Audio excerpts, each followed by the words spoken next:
Hello, I'm Sebastian. Welcome to 9 Trees podcast. Today, I will summarize and review the book. Growth, A History and a Reckoning by Daniel Susskind examines how economic growth became the central goal of modern governments and why that goal now faces a profound test. Drawing on the history of ideas, public policy, and major economic turning points, the book traces how rising output came to be treated as the main measure of progress, shaping institutions, political promises, and everyday expectations. Susskind also argues that growth is not simply a technical matter for economists, but a moral and strategic choice with real trade-offs. As the 21st century confronts climate constraints, widening inequality, demographic change, and technological disruption, the book asks whether continued growth is feasible, whether it is desirable, and what alternatives might look like. The result is a clear, accessible guide for readers who want to understand why growth has dominated public debate and how a more realistic, more humane approach to prosperity could be built. I will give you key takeaways from this book. Firstly, how growth became the default definition of progress. The book first explains that growth is not an eternal economic obsession, but a historically specific answer to urgent problems. In periods marked by scarcity, insecurity, and mass poverty, expanding output offered a practical route to longer lives, better nutrition, safer housing, and broader opportunity.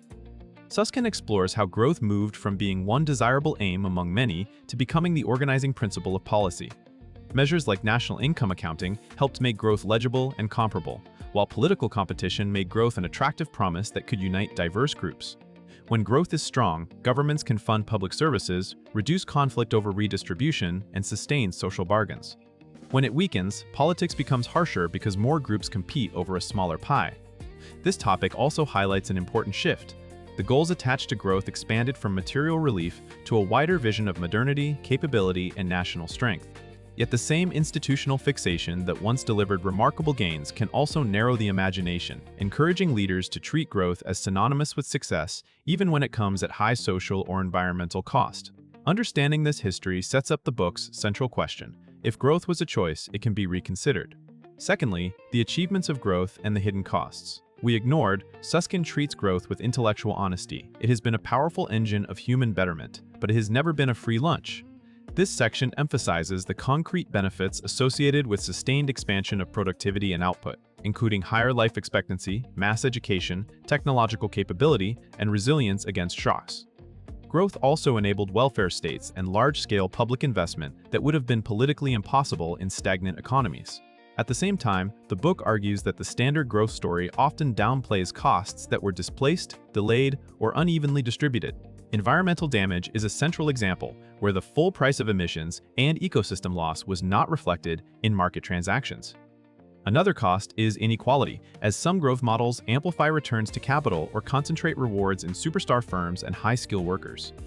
There are also social costs such as stress, precariousness, and geographic divergence when prosperity clusters in certain cities while other regions decline.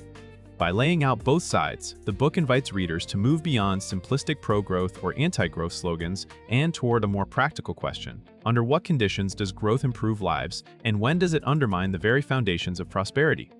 Thirdly, climate limits and the challenge of decoupling. A major reckoning for growth is the climate and ecological crisis. Susskind examines why the old assumption of endless expansion collides with the physical reality of a finite planet. The key issue is whether economies can decouple, raising living standards while reducing environmental harm fast enough to meet climate goals. The book clarifies that partial decoupling has occurred in some places for some pollutants, but the scale and speed required for deep decarbonization are historically unprecedented. This frames a difficult policy dilemma. If growth continues in a carbon-intensive form, it pushes societies toward worsening climate impacts. If growth slows sharply without preparation, governments may struggle to fund adaptation, social protection, and the innovation needed for cleaner systems.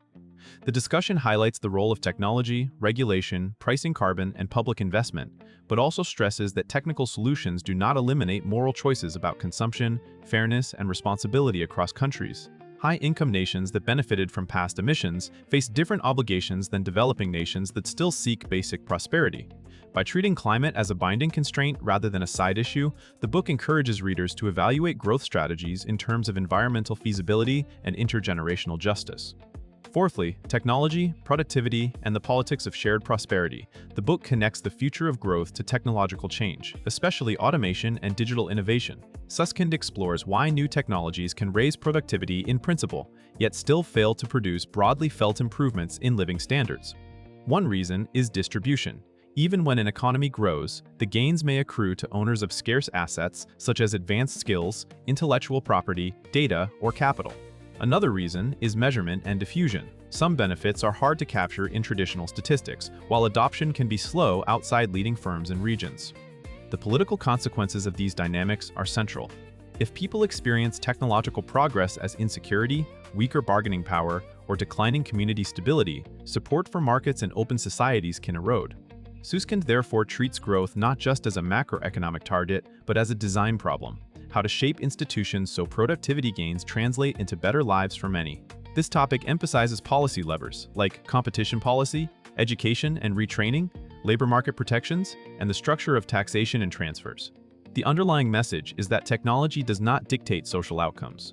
Whether innovation delivers inclusive prosperity depends on choices about rules, power, and the distribution of opportunity. Lastly, rethinking what we aim for beyond GDP. After diagnosing why growth became dominant and why it is now contested, the book turns to alternatives and complements. Susskind argues that societies need a richer dashboard than GDP alone, because output totals can rise while well-being stagnates or ecological risks intensify. This topic explores what it means to take values seriously in economic policymaking. Instead of asking only how to maximize growth, the question becomes how to balance multiple objectives: health, security, meaning, equality, environmental sustainability, and freedom.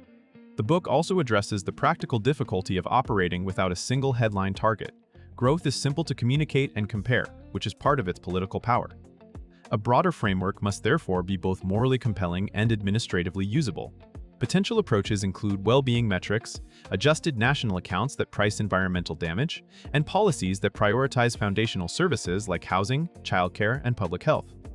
The discussion also recognizes trade-offs. Some strategies that improve well-being may slow measured growth, while some growth-enhancing reforms may worsen inequality or emissions.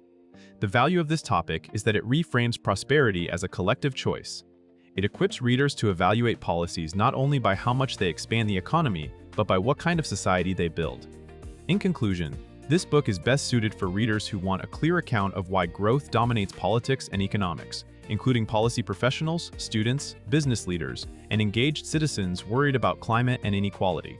It also fits readers who feel torn between appreciating what growth has achieved and suspecting that the current model is reaching its limits. The main benefit is conceptual. Susskind helps you see growth as a tool rather than a destiny. By tracing its history and exposing its trade-offs, the book sharpens your ability to judge real-world proposals, from green industrial policy to tax reform, not by slogans but by their likely effects on well-being, fairness, and long-term stability. It is worth buying compared to similar books because it combines intellectual history with present-day dilemmas in a balanced way, avoiding both nostalgia for post-war expansion and simplistic calls to abandon growth entirely. The result is a pragmatic framework for thinking about prosperity under constraint, which can inform how you vote, what you advocate for, and how you interpret economic headlines in daily life. If you would like to support Daniel Susskind, you can buy the book through the Amazon link I've provided in the podcast description. After reading the book, please let me know what you think and share your thoughts. See you around.